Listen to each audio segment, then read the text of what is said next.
Hello friends, welcome back to the channel. आज हम बात करने वाले हैं एक ऐसे टॉपिक पर जो लाखों युवाओं का सपना है और वो है यूपीएससी सिविल सर्विसेज एग्जामिनेशन की तैयारी कैसे शुरू करें। अगर आप एक न्यू एस्पिरेंट हैं और समझ नहीं पा रहे कि कहाँ से शुरू करें, या आप पहले से ही तैयारी कर रहे हैं और अपनी स्ट्रैटेजी को और बेहतर बनाना चाहते हैं, तो ये वीडियो आपके लिए है। हम बिल्कुल जीरो से शुरू करेंगे और आपको एक क्लियर रोड मैप देंगे। वीडियो शुरू करने से पहले अगर आप इस चैनल पर नए हैं तो सब्सक्राइब करना न भूलें और बेल आइकन को दबा दें ताकि आप ऐसे ही यूजफुल वीडियोस मिस न करें। सबसे पहले हम समझते हैं कि यूपीएससी सीएससी का एग्जाम क्या है, कैसे है। सबसे पहले यूपीएससी सीएससी क्या है। यह इंडियाज मोस्ट प्रेस्टिजियस एग्जामिनेशन में से एक है जो आईएएस, आईपीएस, आईएफएस और अन्य ग्रुप ए सर्विस के लिए उम्मीदवारों का चयन करती है। यह परीक्षा 3 स्टेजेस में होती है। First, preliminary examination. Prelims objective types मतलब एमसीक्यूज टाइप क्वेश्चन पेपर होता है। यह एक स्क्रीनिंग टेस्ट है। इसमें 2 पेपर होते हैं। एक पेपर होता है जीएस पेपर 1 और दूसरा होता है सी सेट यानी जीएस पेपर 2। इसके बाद होता है मेन एग्जामिनेशन, जिसे हम मेंस के नाम से जानते हैं। ये रिटन एग्जाम्स होते हैं और इसमें टोटल 9 पेपर्स होते हैं, जिसमें 2 क्वालिफाइंग होते हैं और 7 मेरिट वाले होते हैं जो हमारी एग्जाम की मेरिट डिसाइड करते हैं। और अंतिम चरण होता है जिसे हम कहते हैं इंटरव्यू यानी पर्सनैलिटी टेस्ट। पर्सनल इंटरव्यू लिया जाता है और अगर आपका सिलेक्शन इंटरव्यू में हो जाता है तो आपको एज आईएएस ऑफिसर लबासना के अंदर ट्रेनिंग करने के लिए जाना पड़ता है। यह समझना बहुत जरूरी है कि हर स्टेज की अपने डिफरेंट डिमांड्स हैं, राइट। यूपीएससी तैयारी एक मैराथन है, स्प्रिंट नहीं, है ना। इसके लिए पेशेंस, कंसिस्टेंसी और पॉजिटिव माइंडसेट की बहुत ज़रूरत होती है। सबसे पहला ज़रूरी जो है वो है सेल्फ असेसमेंट। सबसे पहले खुद से पूछो कि आप आईएएस आईपीएस क्यों बनना चाहते हैं। आपको सबसे कठिन समय में भी मोटिवेट रखेगा। ये जो क्यों शब्द है वो आपको सबसे डिफिकल्ट, मतलब जब आप बहुत ज़्यादा डीमोटिवेटेड हो जाते हो तो उस टाइम में भी ये जो क्यों वर्ड होता है वो आपको उस टाइम पे भी हेल्प करेगा। दूसरा जो आता है मेन इंपॉर्टेंट पॉइंट वो होता है सिलेबस एंड पीवाईक्यूज। मतलब सिलेबस को समझो और पीवाईक्यूज को समझो ताकि आपको एग्जाम का पैटर्न समझ में आ जाए। यह आपकी बाइबल है, ऐसा समझ लो। यूपीएससी की ऑफिशियल वेबसाइट से डिटेल्ड सिलेबस डाउनलोड करें और प्रीलिम्स और मेंस दोनों के सिलेबस को अच्छी तरह से समझें। पिछले 5 से 7 वर्षों के क्वेश्चन पेपर्स का स्टडी करें। इससे आपको एग्जाम पैटर्न के बारे में, इंपॉर्टेंट टॉपिक्स के बारे में और टाइप ऑफ क्वेश्चन को समझने में मदद मिलेगी। और लास्ट जो आता है वो है सेट अ टाइमलाइन। आपकी परीक्षा कब है उसके अनुसार एक रियलिस्टिक टाइम टेबल बनाएं। ऐसा टाइम टेबल जो सच में एग्जिस्ट कर सके। ऐसा नहीं कि बहुत ज़्यादा हार्ड है, आप सारा दिन पढ़ रहे हो, थकान हो रही है, लेकिन सिर्फ पढ़ ही रहे हो, कंज्यूम कुछ नहीं कर रहे हो। आदर्श रूप से कम 12 से 18 मंथ्स की तैयारी की ज़रूरत है और दिन में लगभग 6 से 8 घंटे आपको पढ़ना होगा। अब आते हैं हम स्टडी मटेरियल्स और रिसोर्सेज के बारे में। मतलब यूपीएससी के प्रिपरेशन के लिए क्या क्या मटेरियल्स, रिसोर्सेज जो हैं वो पढ़ने सबसे ज़रूरी हैं। सही स्टडी मटेरियल का चयन बहुत महत्वपूर्ण है। आप एग्जाम में जा रहे हैं तो क्या मटेरियल है, क्योंकि अगर आप रॉन्ग मटेरियल्स पढ़ेंगे, गलत बुक्स पढ़ेंगे, बुक लिस्ट देखेंगे तो आपका जो सिलेक्शन है वो नहीं हो पाएगा। तो सबसे पहली चीज़ जो आपको पढ़नी है वो है एनसीईआरटीज। यह आपकी फाउंडेशन है।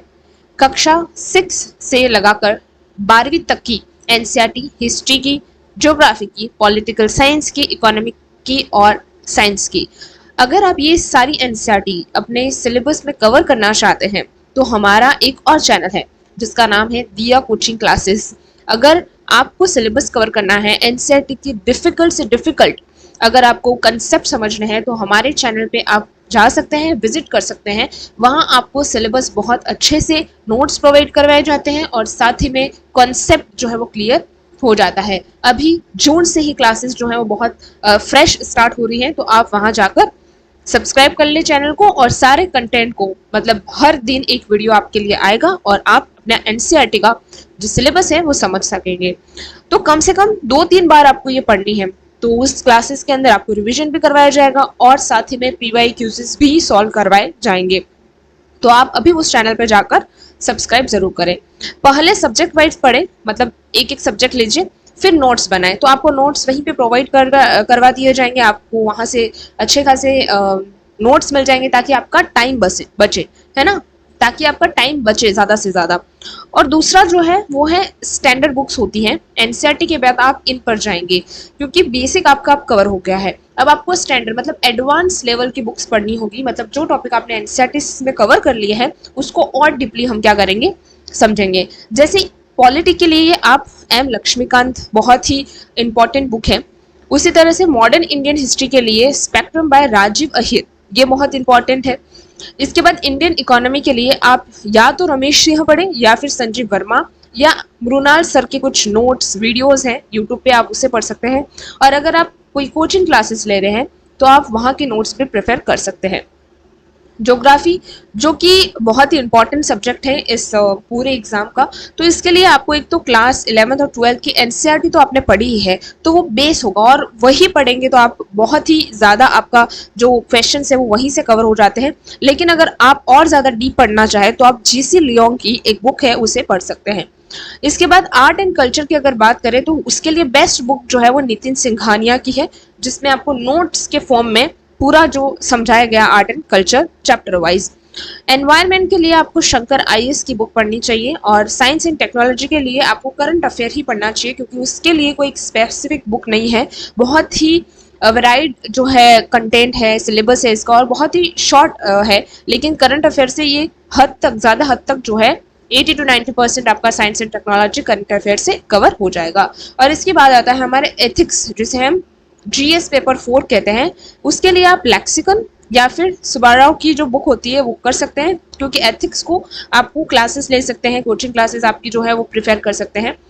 और इसके बाद हमने एनसीईआरटीज पढ़ ली, हमने स्टैंडर्ड बुक्स पढ़े, लेकिन उसके अलावा भी कुछ इंपॉर्टेंट होता है जैसे कि न्यूज़पेपर, द हिंदू या इंडियन एक्सप्रेस जो है वो रोजाना पढ़े, एडिटोरियल है और महत्वपूर्ण जो इंपॉर्टेंट जो नेशनल और इंटरनेशनल न्यूज़ है उस पर ध्यान दे। और जो इंपॉर्टेंट लग रहा है जैसे कि आपके सिलेबस से रिलेटेड है, सिलेबस के कुछ टॉपिक कवर कर रहा है तो उसके आप नोट्स भी बना दें। इसके बाद फोर्थ आता है जो बहुत इंपॉर्टेंट है कि आप एक तो न्यूज़पेपर तो पढ़ ही रहे हैं, लेकिन एक काम आप ये भी कर सकते हैं कि आप मंथली करंट अफेयर मैगजीन्स भी पढ़ सकते हैं। उसमें क्या होता है कि आपको हेल्प मिल जाती है, एक ही जगह न्यूज़ कंसोलिडेटेड वे में मिल जाती है। आजकल काफ़ी हद तक जो इंस्टीट्यूशंस हैं वो बहुत अच्छे से पूरी कंसोलिडेटेड करंट अफेयर मैगजीन्स देती हैं मंथली, ईयरली, तो आप वो ले सकते हैं और काफ़ी ज़्यादा जो कोचिंग्स हैं वो आपको प्रोवाइड करवा देती हैं। और इसके बाद कुछ गवर्नमेंट सोर्सेज हैं जैसे कि पीआईबी मतलब प्रेस इंफॉर्मेशन ब्यूरो, वहाँ आपको एग्जाम्पल मिल जाते हैं जो आप अपने मेंस आंसर राइटिंग में यूज़ कर सकते हो। योजना, कुरुक्षेत्र जैसी जो चीज़ें हैं वो मेंस के आंसर राइटिंग में काफ़ी हद तक आपको हेल्प करती हैं। अब आते हैं हम इफेक्टिव स्टडी स्ट्रैटेजी क्या होगी आपकी। सबसे पहले आप नोट मेकिंग करेंगे, अपने नोट्स संक्षिप्त मतलब बहुत ही डिस्क्राइब्ड में ना रखें और इजी टू रिवाइज मतलब ऐसे बनाएं जो इजी हो, राइट। मतलब ऐसा नहीं कि आप एनसीईआरटी की दूसरी ही एनसीईआरटी लिख रहे हैं, शॉर्ट फॉर्म लिखिए, इजी लिखिए, आपको ही समझना है, आपको और किसी को नहीं देना है वो। माइंड मैप, आप अपने नोट्स के अंदर मैप्स बनाइए, फ्लो चार्ट्स का क्या करें यूज़ करिए। डिजिटल नोट्स या हैंड रिटन नोट्स जो हैं जो आपको सूट करें, मतलब डिजिटल या तो आप अपने लैपटॉप वगैरह में बनाइए या फिर आप हैंड रिटन नोट्स यूज़ करें। दूसरा आपको सबसे इंपॉर्टेंट जो बात है वो याद रखनी है वो है रिविजन। रिविजन यूपीएससी की कुंजी है, मतलब आप ये मान लीजिए कि आपका सबसे बड़ा जो इम्पोर्टेंट पार्ट है इस पूरे एग्जाम में वो है रिविजन, क्योंकि आपने जो पढ़ा वो आपको एक ही बार में याद नहीं रहेगा। ऑब्वियसली आप बहुत सारी चीज़ें पढ़ेंगे तो उन चीज़ों को लगातार याद रखने के लिए रिवीजन बहुत ज़रूरी है। तो जो कुछ भी आप पढ़ते हैं उसे रेगुलरली रिवाइज करें, वीकली और मंथली रिविजन स्लॉट निर्धारित करें कि आप जब टाइम टेबल बना रहे हैं तो उसमें रखिए कि भाई मैंने हफ्ते भर का इतना पढ़ा है, मैंने 6 डे मंडे टू सैटरडे पढ़ा है, तो अब हम संडे के दिन इसका पूरा क्या करेंगे, रिवीजन करेंगे। और अगर आप मंथली कह रहे हैं तो आपने 25 डेज पढ़ा है तो आप 5 डेज पूरा जो मंथ में आपने जो पढ़ा है उसको रिवाइज करेंगे। इसके बाद एक इंपॉर्टेंट आता है वो आंसर राइटिंग, जो कि मेंस एग्जाम के लिए यहाँ बहुत ही क्रुशियल है, मतलब ये बहुत ही क्रुशियल है। शुरुआती दिनों में जीएस पेपर के लिए छोटे आंसर लिखने का प्रयास करना चाहिए आपको, जैसे एडिटोरियल्स पे या फिर एनसीईआरटी पे आप कोई टॉपिक पढ़ रहे हैं, जैसे आपने इंडस वैली सिविलाइजेशन के ऊपर कुछ पढ़ा है तो आप उसको लिखने की कोशिश करिए ताकि आपको एक हैबिट हो जाए, राइट। इसके बाद आता है मॉक टेस्ट, आपने कितनी भी पढ़ाई की हो लेकिन आपको ये नहीं पता हो कि क्या मैंने जो पढ़ाई की है वो सही की है, और सही की है या नहीं ये जानने के लिए आपको मॉक टेस्ट देने होते हैं। जैसे कि हमारे क्लास 11-12 के अंदर हर मंथली एक टेस्ट होता था। क्यों होता था? कि हमने कितना पढ़ा और हमें कितना आया, है ना। मार्क्स से हमें पता चल जाता कि नहीं हमने पढ़ा है, और अच्छे नहीं आते थे तो हमें समझ में आ जाता था कि हमें ये टॉपिक जो है वो कवर करने की ज़रूरत है। तो मॉक टेस्ट आपके लिए वही काम करेगा कि आप अपने आप को एनालाइज करोगे, अपनी खुद की मिस्टेक्स फाइंड करोगे और उन्हीं टॉपिक को वापस रिवाइज करोगे। इसके बाद आता है सी सेट, जो कि प्रीलिम्स का सेकेंड पेपर है, GS2 पेपर। इसके लिए हमें क्या करना है, ये एक क्वालिफाइंग तो एग्जाम है लेकिन हमें इसको हल्के में नहीं लेना है।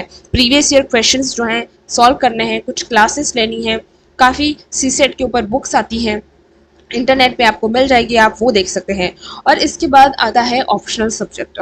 ऑप्शनल सब्जेक्ट को हम यहाँ कह सकते हैं कि हमारे रैंक को बढ़ाने, हमारे जो रैंकिंग है उसको बढ़ाने में, हमारे नंबर्स को बढ़ाने में काफ़ी हद तक ये सपोर्ट करता है, क्योंकि ऑप्शनल सब्जेक्ट हमारा पसंदीदा सब्जेक्ट होता है। आजकल स्टूडेंट क्या कर रहे हैं कि वो उन सब्जेक्ट को ले रहे हैं जहाँ पर मार्क्स जल्दी आते हैं या फिर सिलेक्शन जल्दी होता है। मेरी आप सुनोगे, सिलेक्शन तब तक जल्दी नहीं होता है जब तक आप उस सब्जेक्ट को दिल से नहीं पढ़ रहे हो। क्योंकि अगर सिर्फ मार्क्स कवरिंग के लिए, जैसे कि आपको साइंस पसंद नहीं है, आपको मैथ्स पसंद नहीं है, लेकिन सिर्फ इसमें कंपटीशन कम है, इसमें बच्चे कम हैं, इसमें जल्दी सिलेक्शन हो जाता है, इसलिए आप वो सब्जेक्ट लोगे, तो वो आपको नहीं समझ में आएगा। तो ये आपको स्ट्रैटेजी समझना भी ज़रूरी है, साथ में आपको क्या पढ़ना अच्छा लगता है वो भी ज़रूरी है।